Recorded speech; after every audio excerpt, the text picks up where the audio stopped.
เนาะมื้อนี้อาจารย์สิมาสาธิตเรื่องการนำเอาภาพอยู่ planet.com ซึ่งว่า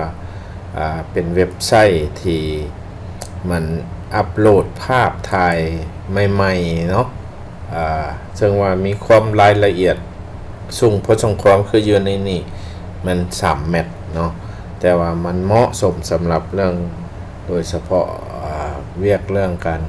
จัดสรรที่ดินบ่หรือว่าเรียกเรื่องการติดตามกฎกาเรื่องการลุกป่าไม้เรื่องการทางป่าเฮ็ดให้บ่ติดตามเรื่องการปกคุมป่าไม้ของพื้นที่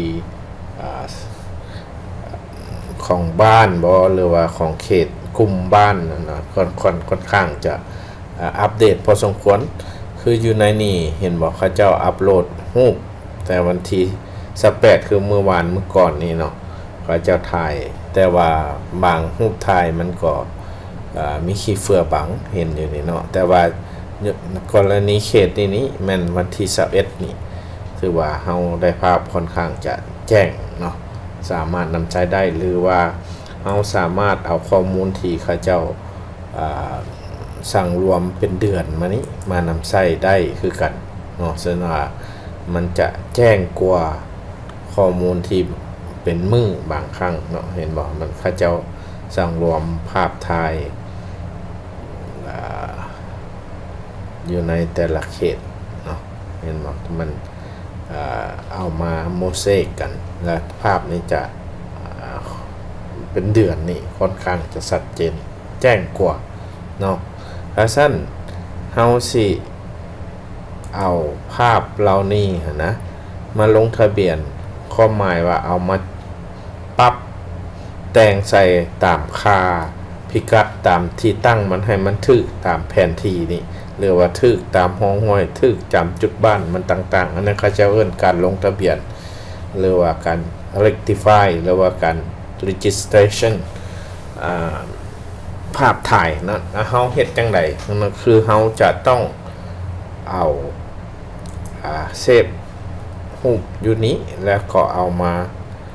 ลงทะเบียนเนาะใช้เครื่องมือ Geo Reference มาควาลงทะเบียนภาพถ่ายคืออาจารย์ได้เฮ็ดมาอยู่นี้เห็นบอกภาพลงทะเบียนแล้วมันได้ถึกจุดมันเนาะคันว่าที่ตั้งของบ้านมันก็ถึกจุดบ้านแล้วก็เฮาเลื่อนไปภาพคาพิกัดมันก็จะถึกเนาะถึกตามห้องห้วยตามหนทางตามจุดบ้านต่างๆเนาะคาพิกัดมันก็จะอ่านถูกต้องเนาะเพราะฉะนั้นขั้นตอนเฮ็ดนี้ก็คือเฮาจะต้องกำหนดขอบเขตก่อนตัวอย่างว่าเฮาอยากได้ภาพถ่ายเขตบ้านสมบูรณ์ตัวอย่างนี่เนาะบ้านสมบูรณ์นี้เมืองสัมพันธ์นี่เฮาอยากได้ภาพถ่ายล่าสุดที่ว่าเขาเจ้าหักก็ถ่ายนี้เอาเข้ามาลงทะเบียนเนาะเพราะฉะนั้นสิ่งที่เฮาจะเฮ็ดคือมิตรละแม่นการกำหนดขอบเขตนะตัวอย่างว่าบ้านสมบูรณ์อยู่นี่เฮาก็พยายามเอากำหนดขอบเขตว่าเฮาจะเอาภาพถ่ายในขอบเขตซำใดเนาะเฮาได้คิดกะไว้ก่อนเนาะเอารูปมาแต้มกราฟิกนี่แหละสี่ขอบเขตสี่เหลี่ยมนี้เมื่อว่ามันได้ขอบเขตที่ตามเราต้องการแล้วบ่เนาะแล้วก็ปรับออกเนาะให้สีทึบนี่ออกให้มันบ่มีสีเพียงแต่ปรับเป็นเส้นขอบสีแดงซื่อๆเนาะให้มันฮู้ว่าอันนี้เห็นบ่มันขอบเขตที่มันกว้างกว่าขอบเขตที่เราต้องการฮู้มานำใช้ละบ่เนาะถ้าว่าคิดว่าซ้ำนี้มันกว้างหมดแล้วก็เราจะสร้างขอบเขตนี้สร้างเป็นเซฟไฟล์แล้วก็ต้องเปลี่ยนเป็นองศาจุดเนาะเพราะว่าภาพของ Planet นี้มันต้องได้โหลดเห็นบ่โหลดเซฟไฟล์ที่เป็นองศาจุดเข้ามาจังก็ได้เนาะอาจารย์เราจะต้องไปสร้างเซฟไฟล์ที่เป็นองศาจุดแล้วเราจะหมุนไส้มุมนี้เพื่อว่าแจมุมของภาพสี่เหลี่ยมนี่เป็นตัว ลงทะเบียนเลยเนาะง่ายๆในเมื่อเราแต้มขอบเขตสี่เหลี่ยมนี่แล้วกว่ามาพื้นที่ที่เราต้องการแล้วก็แมนเราจะเปลี่ยนรูปนี้เป็นเซฟไฟล์เนาะโดยการ convert รูปนี้เป็นเซฟไฟล์เนาะเราจะไปเซฟไฟล์นี้ตัวอย่างว่าเราไปเซฟไฟล์อยู่แข่งพงศาลีเมืองสัมพันธ์เนาะแล้วก็ใส่ชื่อนี้ว่า GCP เนาะคือจุด9 คนพ้อยเนาะสำหรับบ้านสมบูรณ์เราสิใส่ชื่อนี้เนาะอาจารย์สร้างมาก่อนแล้วแต่อาจารย์สิใส่ชื่อเป็นไฟล์ที่2เนาะเซฟไฟล์นี้เนาะอันบอก GCP มาเขาว่าขอบเขตสำหรับเขตบ้านสมบูรณ์เนาะเซฟนะคะหลังจากมันเปลี่ยนเป็นเซฟไฟล์แล้วจะรูปรูปกราฟิกนี่ออกเนาะ yes. เห็นบอกอันนี้มันจะเป็นเซฟไฟล์แหละมันเป็นเส้นสีแดงตามนั้นเห็นบอกถ้าว่าคันบ่เป็นเซฟไฟล์มันจะใส่บ่ได้เนาะเอารูปกราฟิกมันจะบ่มีไฟล์อยู่นี่เนาะขั้นตอนต่อไปคือเขาจะต้องเฮ็ดไฟล์นี่เป็นองศาจุดเพราะว่าอันนี้มันเป็น UTM เนาะ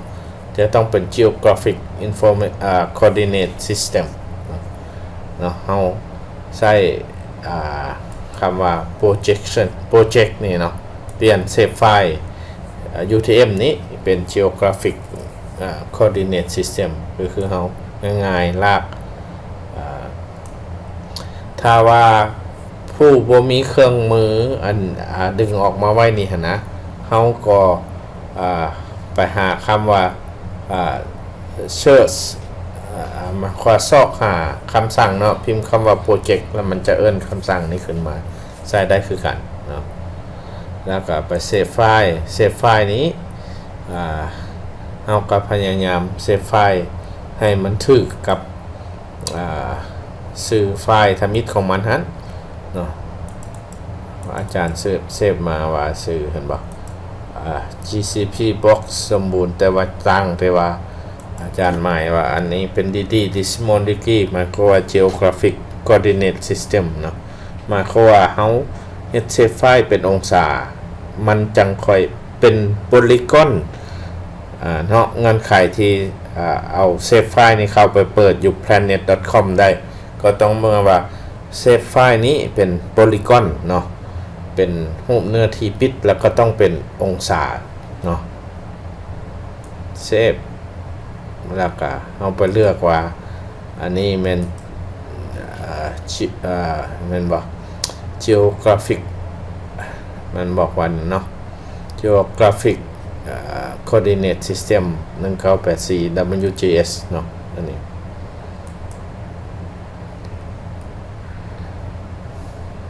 หรือว่ามันบ่มีเพราะว่าอันนี้อาจารย์เซฟไว้อยู่ favorite มาขวาใช้ได้ดุ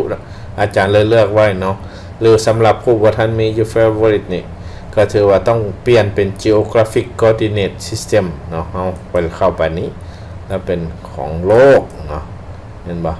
เอา WGS 84เนาะตัวนี้เลยเนาะในกรณีที่มีอยู่แล้วเนาะถ้าบ่ทันมีเฮาก็เวลาเลือกแล้วเฮาก็บวกเข้าไป favorite นี่เพื่อว่าเทื่อหน้าเฮาใส่ดูมันก็มาอยู่นี่คือกันเนาะเฮาเลือกเอาแล้วก็โอเคเห็นบ่แล้วก็โอเคเนาะเห็นบ่ในเมื่อเฮ็ด projection แล้วเฮาจะมีไฟล์ที่สามารถเปิดอยู่ planet.com ได้เอาไปเอิ้นเนาะกรณีนี้มันอยู่ไฟล์หนึ่งต่างหากอีกนี่เห็นบ่เอาไปโหลดอยู่นี่เนาะแล้วเข้ามาแล้วเราก็ไปอยู่เมืองสัมพันธ์เห็นบ่ GCP box สมบูรณ์2เนาะเห็นบ่ของเรา GCP box เห็นบ่ for สมบูรณ์2แต่ตัวนี้ยังบ่แม่นเนาะเพราะว่าสมบูรณ์2ดีๆฮะมันไฟล์ที่เราต้องการเนาะไม่ชอบว่า